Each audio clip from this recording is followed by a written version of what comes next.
Honoráveis ouvintes, sejam muito bem-vindos a mais um episódio do Extramuros. Sou Washington Clark dos Santos, seu anfitrião. No conteúdo de hoje, publico a repaginação da entrevista disponibilizada em julho de 2022, originada de uma conversa por aplicativo de videoconferência com Sandro Abel Souza Barradas, policial penal federal e diretor de políticas penitenciárias do então Departamento Penitenciário Nacional do Ministério da Justiça e Segurança Pública, na qual coletei a avaliação dele acerca das boas práticas implantadas em diversas unidades da Federação no tocante à utilização de mão de obra prisional e ensino nas unidades prisionais, bem como sobre as ações desenvolvidas por aquela diretoria para o fomento e incentivo à aproximação com o setor fabril e instituições de ensino para a melhoria do sistema prisional. Meu amigo e diretor Sandro Abel, honrado com a sua presença e muito feliz com este reencontro, o saúdo com as boas-vindas, agradecendo pela sua colaboração e disponibilidade em compartilhar conosco as suas impressões sobre o sistema prisional brasileiro. Eu iniciei esse projeto e mantive a rota nos conteúdos antecedentes, focando na questão da utilização da mão de obra prisional para apurar e informar acerca dos benefícios sociais e econômicos de tal uso. Na sequência de sua apresentação, meu caro, podes nos falar dos desafios da implementação de uma política nacional voltada para o incentivo às atividades laborais dos internos que resultem em melhorias para a unidade e o sistema penitenciário? O Washington Clark dos Santos é uma referência para mim no sistema prisional, na Polícia Federal, e a nossa história ela se encontra no mundo educacional. Então acho que isso é bacana contextualizar isso. Eu sou filho do Piauí, do seu Barradas, dona Sandra, pai do Matheus, esposo da Érica. Minha primeira cria profissional é na Polícia Civil do Piauí, e uma das principais ferramentas que eu consegui levar fora a experiência foi a importância das atividades educacionais, porque essa história, quando eu entro no Departamento Penitenciário Nacional em 2006 como agente federal de execução penal, na época agente penitenciário federal, em 2009 eu tive minha primeira experiência na AMP como assessor do DEPEN na questão do curso de formação, e o Dr. Washington Clark dos Santos era o coordenador de todo aquele mundão de cursos, de alunos, de gestão de cursos, dos supervisores, e dali eu acho que a gente tirou uma das primeiras grandes experiências, e dali a gente tem a plena certeza que é a ferramenta principal para qualquer ação de política penitenciária que nós possamos ou pretendemos fazer. Nós temos que ter a sala de aula bem disponível, uma capacitação online bem disponível para que a gente possa incentivar as pessoas a participarem. Trabalhei em Catanduvas, em Mossoró. Em 2012, mais uma vez, meu encontro com o Dr. Washington Clark dos Santos, vim para assessorar na inteligência penitenciária do Sistema Penitenciário Federal, onde a gente teve a chance de montar os nossos primeiros cursos de inteligência a nível de Brasil, e ali a gente conseguiu ter um pouquinho mais da realidade brasileira, dos 26 estados e o Distrito Federal. Foi de suma importância aquela experiência que hoje gera um protagonismo muito grande, mas a nossa história, aquele momento, e o Dr. Clark, na época, o coordenador de inteligência do Sistema Penitenciário Federal, desafiou os nossos servidores. Então aquele frio da barriga foi vencido pela sua ousadia, a sua visão de futuro, e aquilo foi de suma importância para o crescimento do Sistema Penitenciário Federal.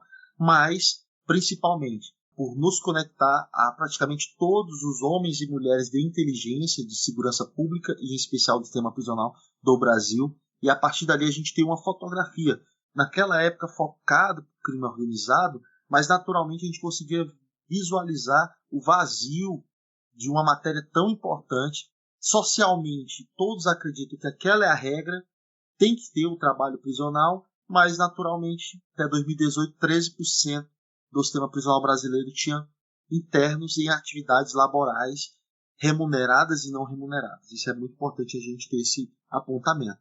E aí no ano de 2018, um novo reencontro, agora o Dr. Washington Clark dos Santos, diretor de inteligência, e com a a sua parceria junto com o Fabiano Bourdion, o convite para que nós assumíssemos esse desafio da política penitenciária. E o primeiro desafio foi ter uma fotografia da nossa política. Para ter essa fotografia, o primeiro passo foi buscar informações. Na época nós tínhamos a nossa coordenação de trabalho e naturalmente essa coordenação ela tinha informações pelos pontos focais. Então nos dava um valor muito aproximado, depois comprovado pelo nosso SISDEPEN, nos remitia uma informação aproximada, mas não precisa, de quantos presos no Brasil nós tínhamos trabalhando.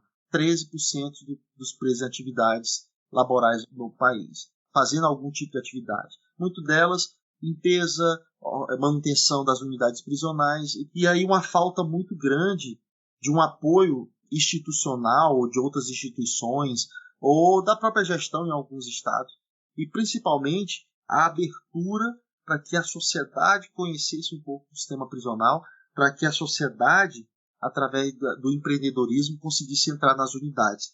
E aí vem um dos pontos principais disso tudo, a falta de conexão do sistema com o mundo exterior, a falta de conexão dos nossos gestores com o mundo exterior.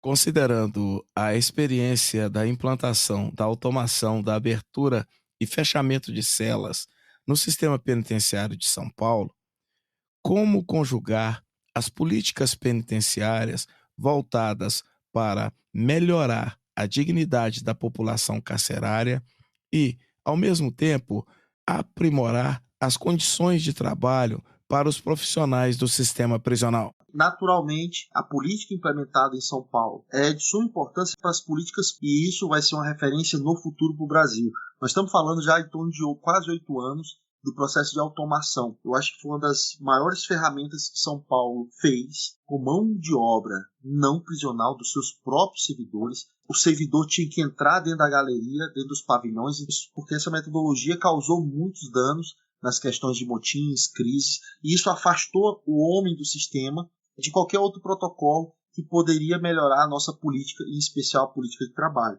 Então são fatores que retardaram esse processo. Hoje, São Paulo tem manutenção de mais de 90% dos presídios automatizados. Isso melhorou a rotina, qualificou a saúde dos servidores. Com a automação, tudo avançou. A dignidade do trabalho e, naturalmente, o que dificultava o processo interno para uma qualificação de mão de obra começa a ter outras proporções. E o desafio é, para esse próprio servidor, ter uma visão mais ampla no futuro e saber, mesmo sendo um sistema grandioso, complexo, a gente pode chegar a números transformadores. O São Paulo trouxe esse modelo que muitos estados já estão buscando e isso vai tomar proporções maiores para que seja um facilitador. Nos últimos anos, eu sempre usava o termo escassez. O sistema ele trabalhou muitos anos na escassez. Imagina se um gestor que trabalhou na escassez, trabalhando no lucro. Imagina esse gestor trabalhando na prosperidade. Imagina esse gestor trabalhando na abundância. Quando eu falo isso, eu trago uma lei de 1978, fundo rotativo em Santa Catarina, que diz 25% da remuneração do preso retorna para o sistema prisional, em benefício do trabalho prisional, segurança, melhoria da qualidade de trabalho e melhoria das instalações. Em 2019, Santa Catarina retornou para as suas unidades 30 milhões de reais. Quando nós chegamos em Curitibanos, nós imaginávamos encontrar realmente um local interessante, com boas práticas. Foi uma comitiva grande e nessa comitiva nós tínhamos mais de 83 pessoas de vários estados e Santa Catarina montou toda uma logística para transportar esses gestores e nós chegamos em Curitibanos, entramos dentro do pavilhão, nós entramos dentro de uma fábrica e aquilo me impressionou bastante. E a partir dali virou uma política fortalecedora às boas práticas. E aí a gente deslocou para Chapecó, complexo prisional, hoje muito mais avançado e mais uma vez nós entramos dentro de fábricas e mais fábricas. É possível, é real. Meses depois nós tínhamos um ministro da Justiça dentro daquele complexo. Meses depois nós tínhamos 15 estados visitando. Partindo da visão das comitivas que estiveram em Santa Catarina, você tem o registro, após essas visitas, quais os estados implementaram, qual o impacto dessas implementações Brasil afora, e como o DEPEN trabalha nesse sentido de fortalecer o incentivo ao que o empresariado vá para a cadeia.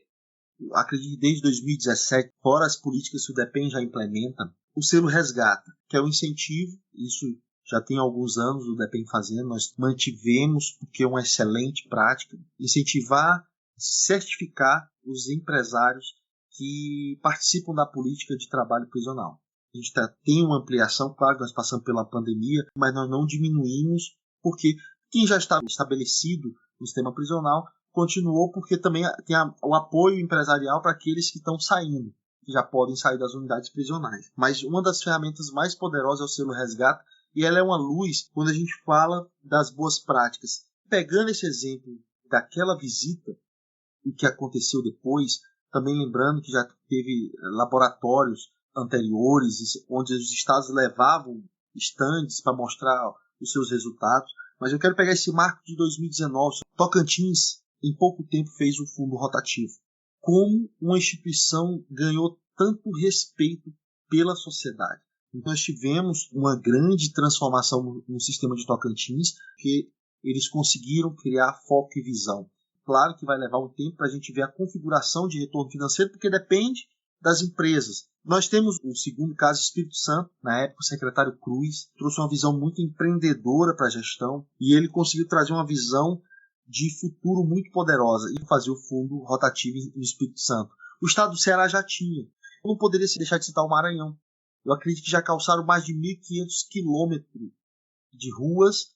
E, naturalmente, quando eu tenho gestão e eu consigo ter metas e objetivos, estratégias, preparar gestor, tem ranking dos gestores, tem seminários dos gestores, tem competição entre os gestores, baseado por uma metodologia de gestão Pedrinhas. Hoje é Complexo de São Luís, totalmente renovado, com modelos copiados de outros estados, com uma portaria unificada, para melhorar o controle, com a ala de segurança máxima para controlar o preso. E o Maranhão, nos últimos 3 anos, bate recordes e mais recordes de trabalho e educação.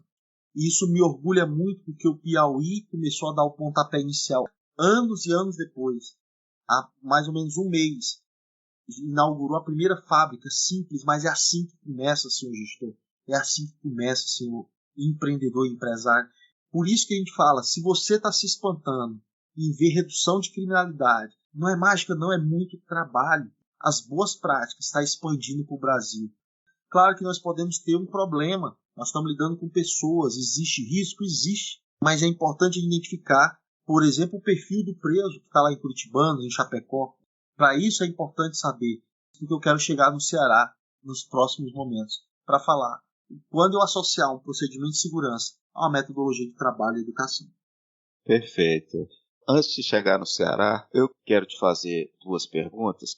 Como o DEPEN pode auxiliar no incremento e na ampliação das centrais de monitoramento eletrônico de imagens e como auxiliar na melhoria de condições para os trabalhos dos canis nos estados? Boa pergunta. Porque a segurança influencia diretamente na execução penal e na política de trabalho que a gente vem falando agora. O principal papel do DEPEN, que já é feito com recurso ou sem recurso, é fomentador, direcionador de políticas. Hoje, muito mais transparente, porque nos últimos anos nós começamos a definir notas técnicas orientativas. Então, sai um tema ligado às áreas que nós temos, a gente direciona através de notas técnicas no site do DEPEN, para que aquilo tenha um direcionamento. Como, por exemplo, a política do fundo rotativo. Nós vamos ter um curso de gestão prisional da Escola de Serviços Penais do DEPEN, com a Fundação Pitágoras, um módulo só de fundo rotativo.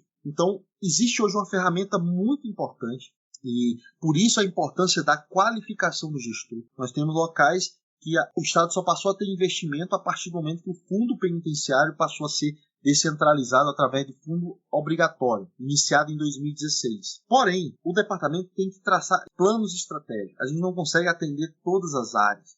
E o fundo já foi muito poderoso porque ele conseguiu atender a área de segurança. Então nós temos políticas de trabalho, educação, saúde, muito importante durante a pandemia, alternativas penais, monitoração eletrônica, egresso, mulheres e LGBT, religião e assistência. Essas já são 8 ou 9 políticas ou 10 políticas, assistência religiosa e jurídica, que nós já direcionamos para fortalecimento da execução penal. Muitas delas, por exemplo, não são prioridades dentro da administração pela falta de recursos, pela falta de tempo dos gestores e pela falta de uma mão direcionando. Então, o Fundo a Fundo foi primordial para isso. Nós tínhamos estados que não tinham arma. O Fundo a Fundo fez com que fosse direcionado recurso pelo gestor, dando essa liberdade para o gestor, para que ele pudesse sanar as dificuldades de anos do sistema prisional.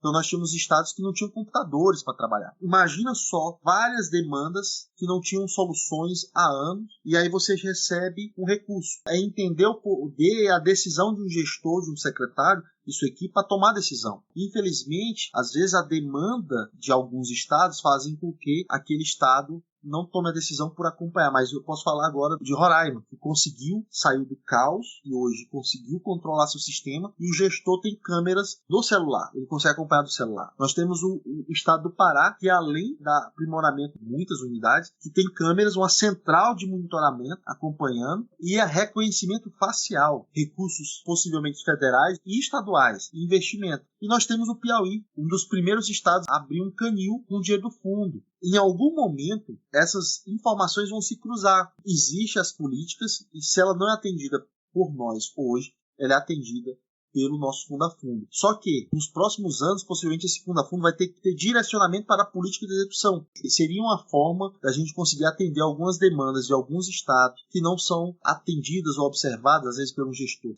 Infelizmente, a política de monitoramento em canis ainda não é uma política da nossa visão, porém atendida pelo fundo, discricionariamente pelos seus gestores. Então, o network do servidor tem que ser com o seu gestor local. E quanto ao monitoramento, é uma política necessária. Ela vai ocorrer, mas os estados têm que se preparar para isso. Elas são métodos para melhorar o nosso protocolo de segurança.